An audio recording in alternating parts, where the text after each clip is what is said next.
All right, so we're going to build a resume today, and we're going to be using a bunch of different editing tools to do that. We're going to be working from something called a template, which is just simply a document that you use over and over again.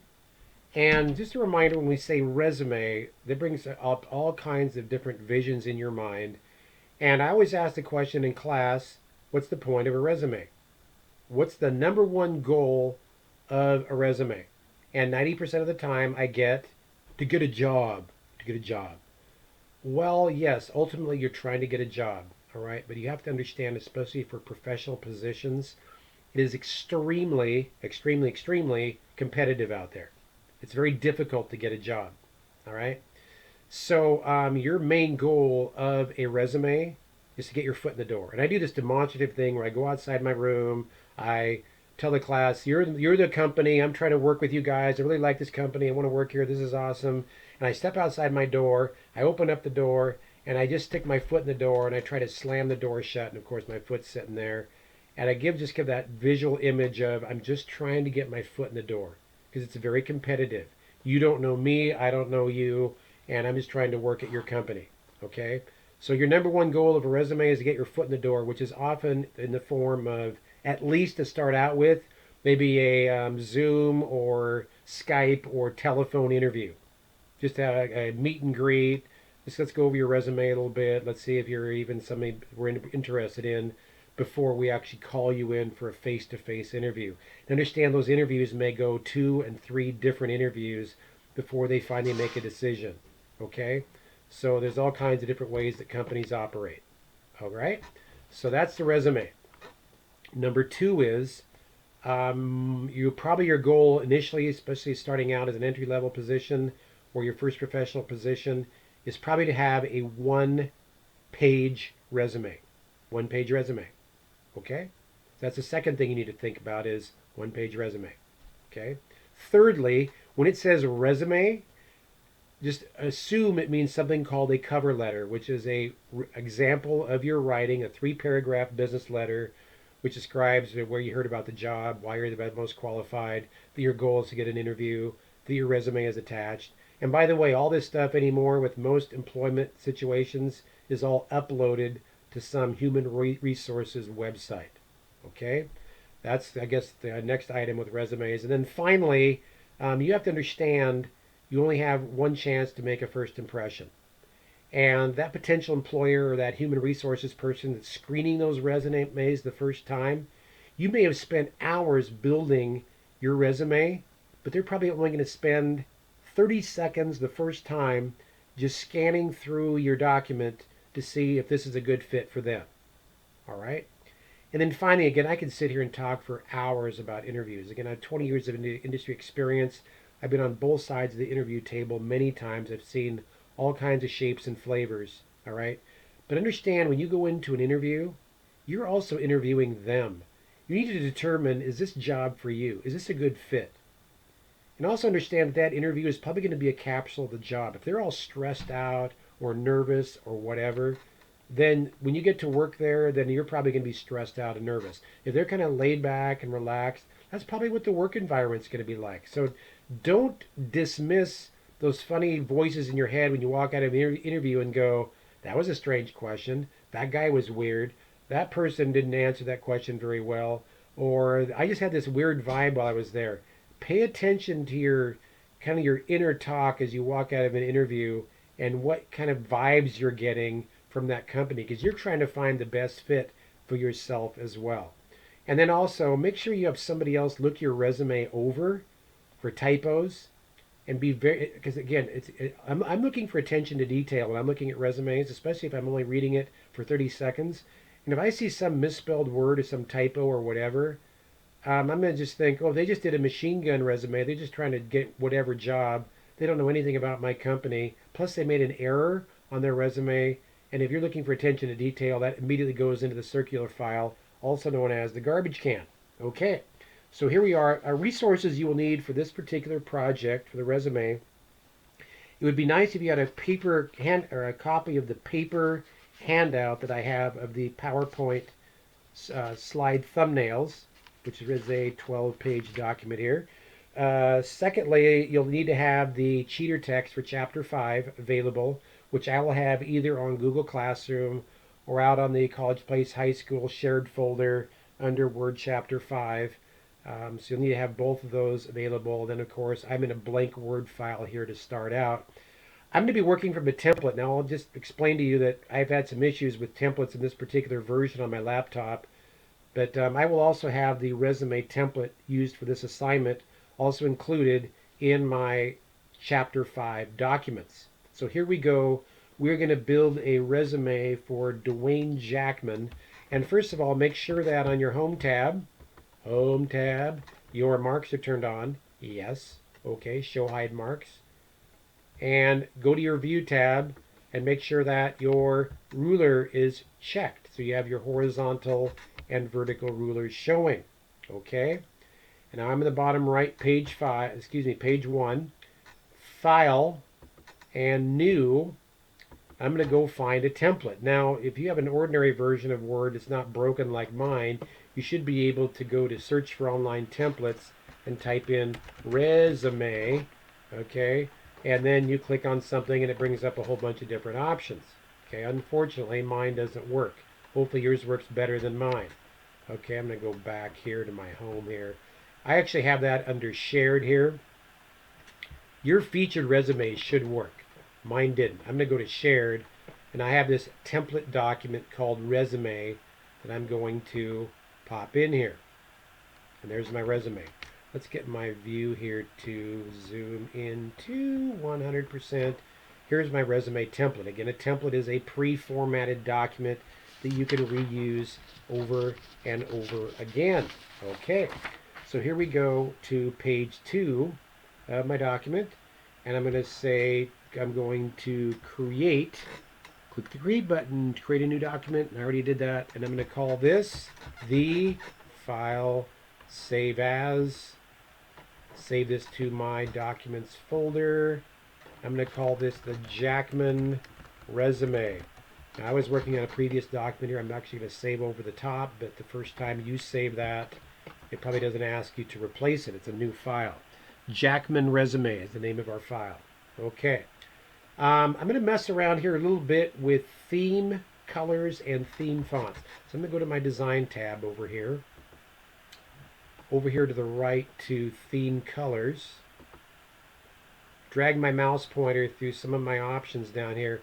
Now understand that your live preview, when you run your mouse pointer over potential theme color, it should change. I'm going to select down here orange red is the theme color I want to use.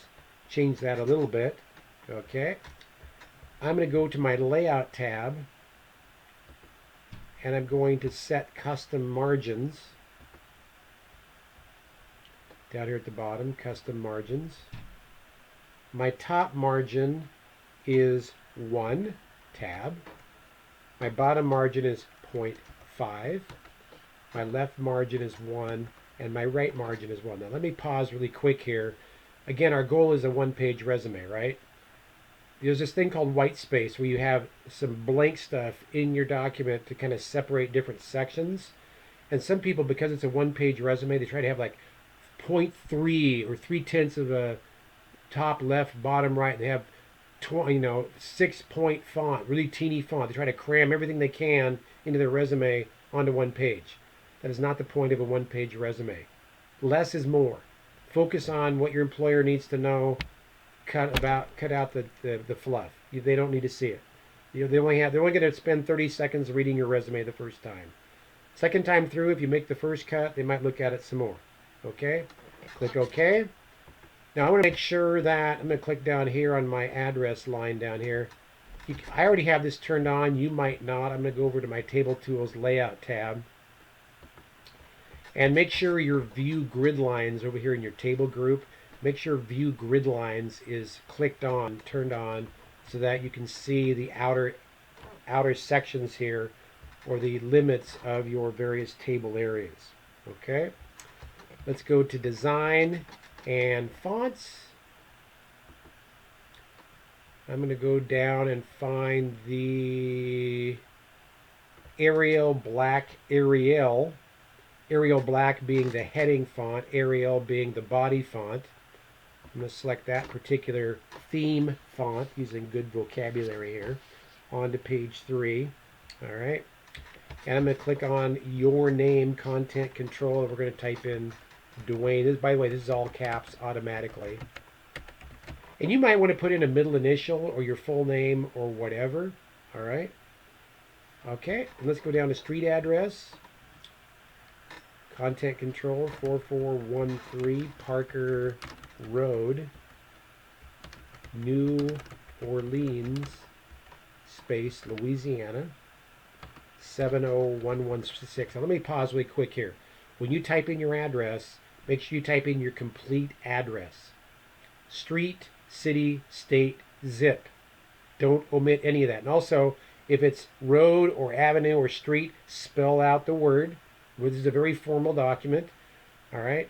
And also, let's see here. What else? Make sure everything is spelled correctly. Yes, there you go. Go to your telephone. And by the way, include a telephone number where you can be reached and where you're checking messages often. Because if you get called and they can't contact you and you left them with a number and they leave a message like, we'd like to interview you tomorrow, and you get the message next week, that's not good. Also, make sure that your greeting on your voicemail is professional. I'm going to digress here a few times talking about interview etiquette. As I type in, by the way, I was typing on the content control for email. And by the way, use an email address as a professional connotation.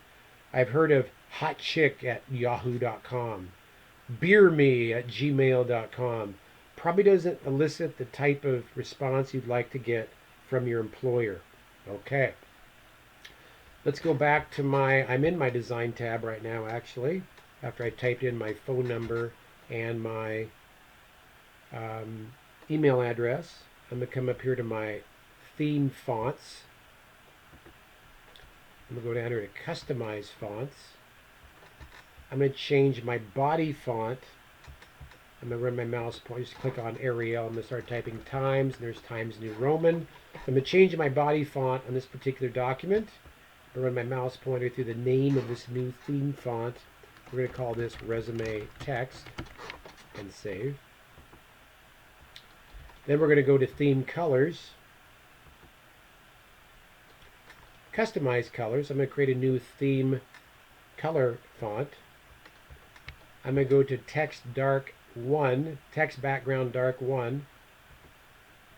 I'm going to change that to Tan, Text 2, Darker 90%. I don't know what that changed, but whatever. This is just live. Run my mouse pointer through the name of my new theme color. I'm also going to call this Resume Text, if I can type right. Hit save. Okay.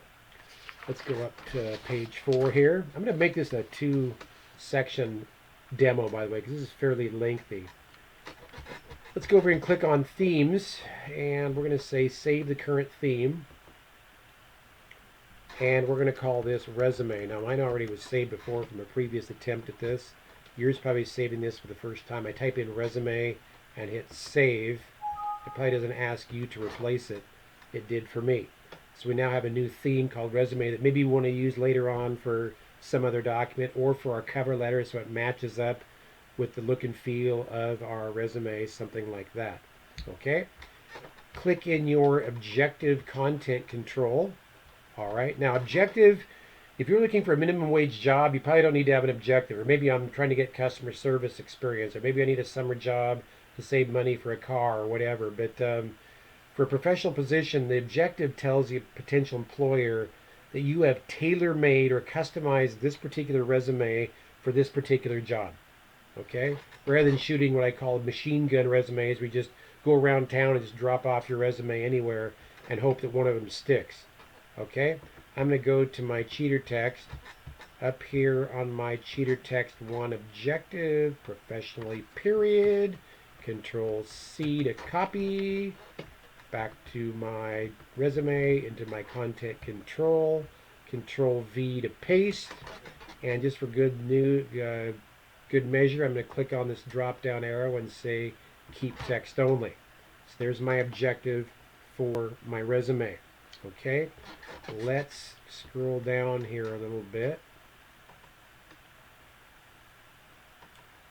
All right, and let's see here. I'm going to click, use my left mouse pointer here with a white arrow. Left click and hold. I'm going to select the education section. And I'm going to cut that, put it on my Windows clipboard, Control X. Let's go up to Skills and Abilities. Click on your left arrow just once to get your insertion point right in front of Skills and Abilities. And I'm going to hit Control V to take that text that's out on my clipboard and drop it into my document. Ooh, that was pretty slick, huh? All right. And we're going to wash, rinse, repeat. Left arrow and left margin, left click and hold. I'm going to drag down, select my experience section, and Control X to cut it. Click on skills and abilities, left arrow to get the insertion point right in front of skills and abilities. Control V to paste. And I've just moved that section in front of skills and abilities. Okay. And then I'm going to run my mouse pointer off to the left and select the skills and abilities section. I'm just going to hit my delete key on my keyboard. What does that do? Goodbye. Skills and abilities is gone. And that was page 4. On to page 5. Let's go to cheater text. I'm going to grab this cheater text number 2, building block description, without the paragraph mark. Control C to copy that. Now, oftentimes there'll be a phrase, maybe you work, say for example, you work for College Place High School, and you're typing College Place High School over and over again. Well, you can actually create what's called an auto text or a shortcut, so in the future, you don't have to type out that big, long phrase, okay? So I'm going to go up to top up here. I'm going to select New Orleans and copy that. Wait. Select the text to be a building block. In this case, New Orleans, the contact information, resume. Display the insert tab. I'm not going to copy that. Just hit insert. Go over to your quick parts on your text group over there. This may look a little bit different in Office 2019. Okay. And I'm going to say save selection to quick part gallery. Okay. I'm going to call this NO. NO. Short for New Orleans. Gallery type, I'm going to call this auto text. Okay. Description, I'm going to paste in Control V that text from my cheater text shortcut for entering the city name New Orleans. Now, I've already done this before, so this may ask me to save over the top of it, which I will do. For you, you probably won't see that. Do I want to redefine the building block entry? Sure. Okay. Great. All right.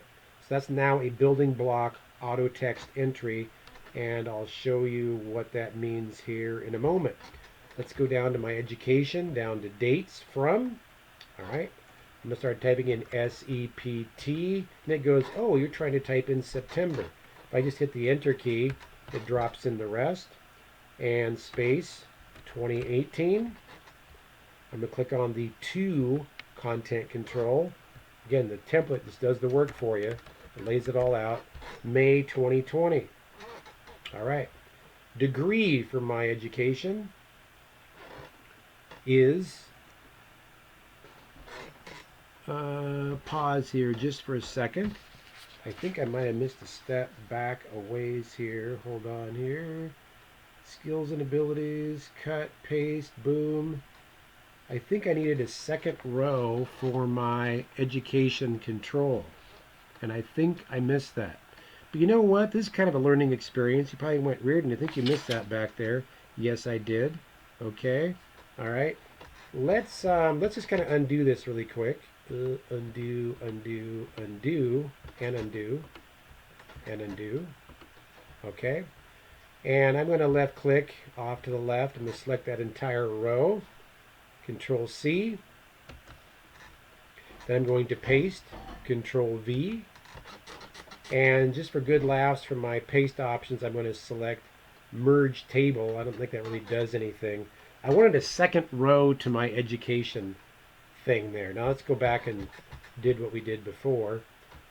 Dates from SCPT, enter space 2018. It knew that I wanted to type in September. 2 was May 2020. All right, there we go. I'm back. Degree, B period, S period. And by the way, if I went too fast there, go back and review that, rewind, whatever. That was a little fast. BS is Bachelor of Science, Public Health. I've got a Bachelor of Science and a Bachelor of Arts from Eastern Washington University. For location, I'm going to do NO. My auto text, I type in NO. I'm going to hit function key 3, F3 at the top. And it puts in New Orleans on to page 6, comma, LA. Okay. School name, Gulf College. Now I'm going to click to get rid of that auto text that was trying to pop up there. Gulf College, you may need to do the same because it was about ready to do College Place School District. Then I'm going to hit enter. Second row. GPA 3.8 slash / 4.0. That means I have a GPA, a grade point average of 3.8 on a 4.0 scale. Now, you might want to avoid using abbreviations, but in this case, GPA is pretty much a recognized acronym that most people know. I run my mouse pointer through that whole text. I want to turn off the italics, which when I select that text, my mini toolbar pops up.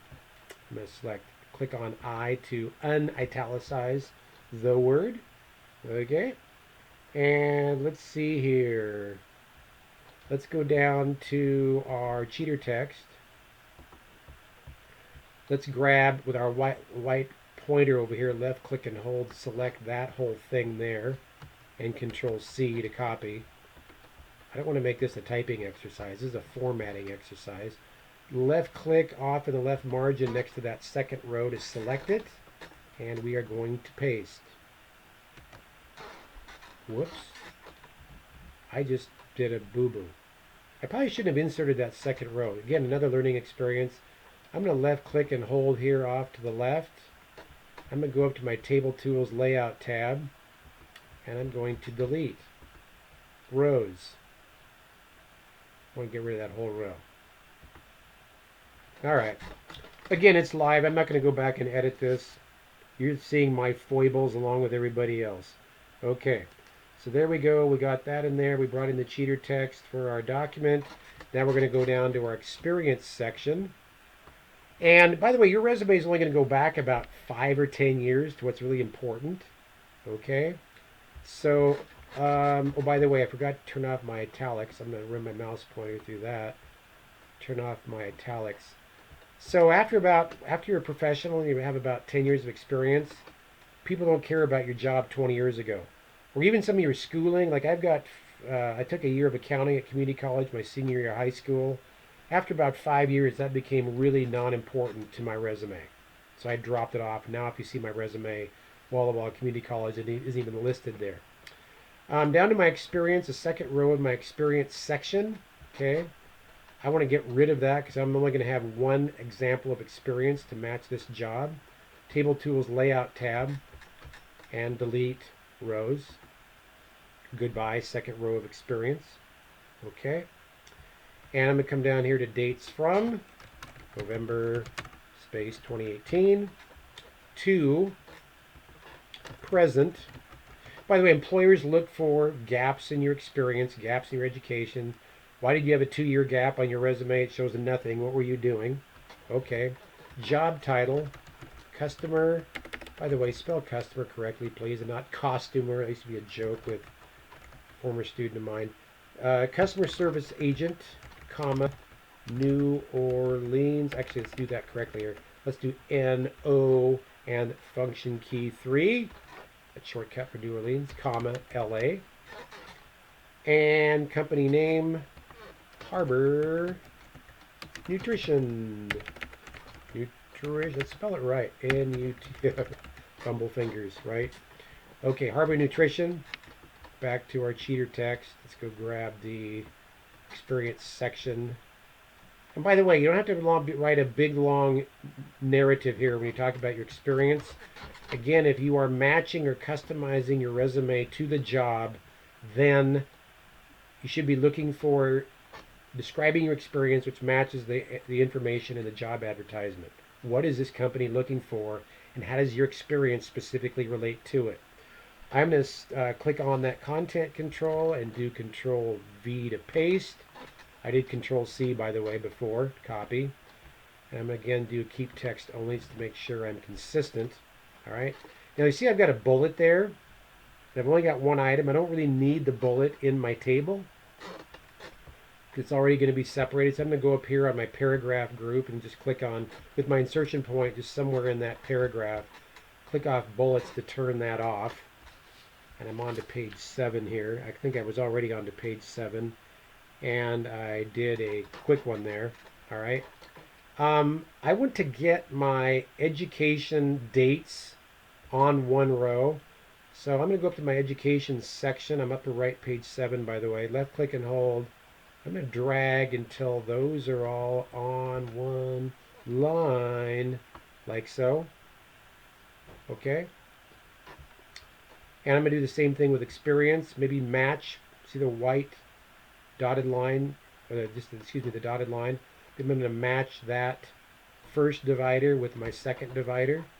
Very nice. Okay. And I'm going to stop right here on page 7. I just finished upper right page 7. And I'm going to call this part 1 of this demo, and I'm going to save my presentation and continue with part 2.